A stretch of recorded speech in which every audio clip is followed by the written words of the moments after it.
Listo. Hola, nosotros somos el Grupo 1, mi nombre es Cristina Harker. Mi nombre es Andrea Vesga. Yo soy Salomón Zavala. Yo soy Sofía Vargas. Y yo soy Isabela Posada. Y hoy vamos a estar hablando un poco sobre la exposición de la vida de Mariola Serna y cuáles fueron sus influencias, la importancia de él a nivel no solo en Colombia, sino a nivel mundial. Entonces, digamos, para empezar, la primera etapa nos pareció muy interesante, ya que ahí uno empieza a dar sus primeros indicios de como el por qué él hizo lo que hizo y cuál era como su pasión detrás de todo. Entonces, digamos, algo que a mí personalmente me pareció muy interesante fue como su hermano Francisco, el hermano, creo que era el hermano mayor, él era el que los papás más presionaban académicamente. Y él se terminó suicidando dado a esta presión por los papás, por la sociedad, por su universidad y todo. Y Mariola Serna como lo miraba mucho a él, lo admiraba y pues siento que este suicidio fue como muy importante en la vida porque se dio cuenta que en el colegio de La Salle los presionaban demasiado para estar como académicamente correctos y fue por eso que él se cambió al gimnasio moderno donde la educación era mucho más libre, donde se veían otros temas que no fueran muy académicos sino más como tratos sociales y sí como una visión más así.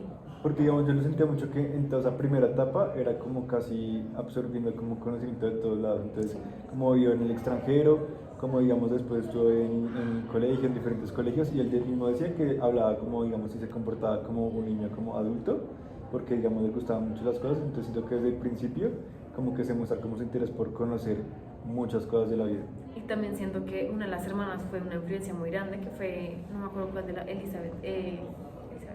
Elena, que ella se encargó de ayudar a la mamá a criarlo y ella se lo llevaba a todo lado, entonces lo llevaba a clubes literarios donde conoció las obras de Rafael Pombo y siento que fue su familia la que empezó como ese amor y esa pasión por el conocimiento, por la literatura, sí, por las matemáticas y eso.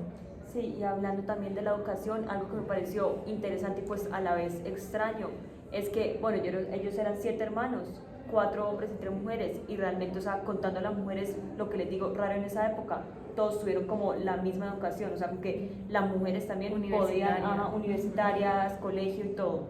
Sí, yo diría que como desde esa etapa se pudo ver como los indicios para lo que fue su futuro, que sería fundar una universidad como los Andes. Esa influencia de que los papás pues los mandaran como a estudiar al exterior, etcétera, pues hizo que él se interesara por ciertas cosas, que como vimos pues terminó estudiando matemáticas y física y luego se interesó como por el tema de política, de gobierno, etcétera, y pues llegó al punto de fundar la universidad en una época muy joven de su vida, que es extraño, pero pues ahí está la influencia de pequeño. Pues, y creo...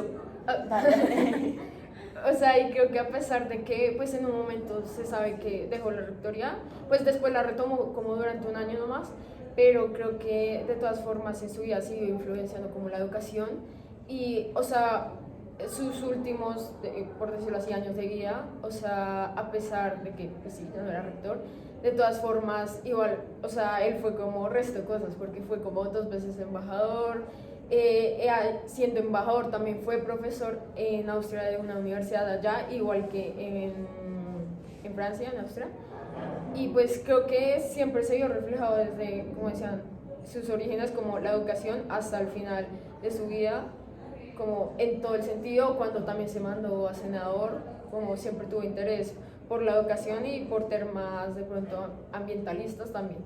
Yo creo que digamos fue eso de que desde chiquito digamos le interesaba mucho conocer cosas, que lo llevó a viajar al exterior y fue como digamos como de pronto choque cultural en que la educación era muy distinta como la francesa a como la que había acá en Estados Unidos y que le inspiró pues mucho a crear la universidad cuando estaba en París y es como digamos ese conocimiento como por querer enseñar de una manera que tengan una visión diferente las personas y no tan tradicional como la de ahorita. A mí me parece muy curioso esa combinación que él hacía como entre los viajes y formarse como persona. Sí. O sea, siento que aunque él tenía muy buenas bases de matemáticas, bueno, de lo que fuera, él hizo varios viajes en su vida que le sirvieron, por ejemplo, para estudiar filosofía, para estudiar alemán y para enfocarse como en esos temas que le interesaban y que podría aplicar luego.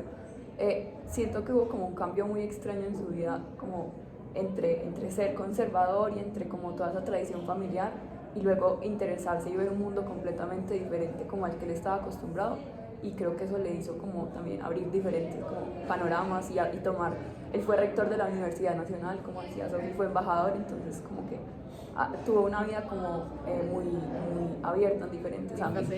Sí, Oh, pero sí, o creo sea, que en uno de esos viajes, creo que fue a Europa, como en un curso que hizo, él ahí es donde empieza como a imaginarse, donde él crea como una universidad acá en Colombia que se basara como que pues que surgieran los problemas de la industrialización.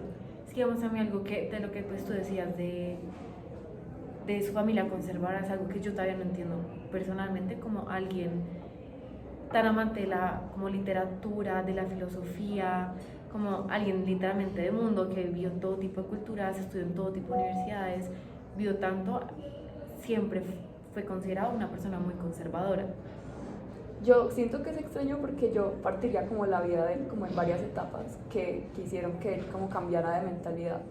De hecho, había un ensayo en la exposición que decía que él era conservador porque consideraba que pues, ser conservador no era como tan abstracto y era más tradicional y servía mejor como para organizar una sociedad que ahora el socialismo, las nuevas como corrientes políticas, y que por eso él lo consideraba como más efectivo, porque era más tradicional y ya había demostrado como ser bueno para el mundo. Y aún así siento que él nunca descartó como ese otro lado de la moneda, ya que pues como decíamos, él fue a Alemania, estudió filosofía, estudió alemán para entender mejor como toda esa gente que había pues estudiado o creado el socialismo, y creo que sí, aunque tal vez en una parte de su vida consideró que era mejor ser conservador, es extraño que al final incluso terminara siendo como senadora del sí, M19.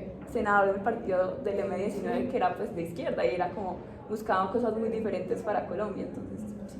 Es que yo creo que también era más que todo como por tradición y porque era lo políticamente correcto y todo. Y también porque, digamos, como era o sea, por la época, todo lo de la Unión Soviética y todo eso, como ser alguien de izquierda era como visto como, ay, comunista, súper mal. Pero lo que tú dices como que no era cerrado como conservador, ultraderecha, en la que no, la Universidad Nacional súper mala, porque digamos tenía como pensamientos de izquierda y todo eso, sino que también era como muy muy abierto. A lo mejor era como socialmente más Conservador. liberal Ah. y Políticamente, más sí. conservador. Sí, sí. Lo que yo no entiendo es por qué, por ejemplo, en la universidad no había como esa voz de los estudiantes, y que incluso llegó como a que hubieran protestas, perdón, protestas como respecto a por qué ellos no tenían como ese poder de decisión. No sé, ¿ustedes qué opinan? Pues creo que digamos que en ese momento de pronto no estaba tan abierta la idea de las protestas, digamos como hoy en día que está más normalizado, como que hasta tenemos espacios para comunicarnos o sea, tenemos como muchos más espacios, digamos que hasta la psicología está más presente en cada uno, digamos, de los estudiantes, tiene consejero y eso. En cambio, pues de pronto también en esa época se veía más todavía como un tabú, no sé, como decir algo diferente o pensar diferente, todavía no era muy bien. Sí, yo siento que en esa época como que la gente todavía no había como encontrado ese derecho de la libre expresión, como que lo que tú decías, Sofi, que sí, era como muy, no, como nadie lo hace, entonces yo tampoco lo hago, entonces no, terrible. Yo siento que es más por eso. Y yo siento que la universidad, pues hablando como más de la hora, tiene como muchas cosas que él nos dejó, como de esa cosa multifacética y de conocimientos, ajá, sí, entonces me parece. Bueno, no sé nada más que decir. Se fue. Este fue el video de esta semana. Gracias. Gracias. Gracias.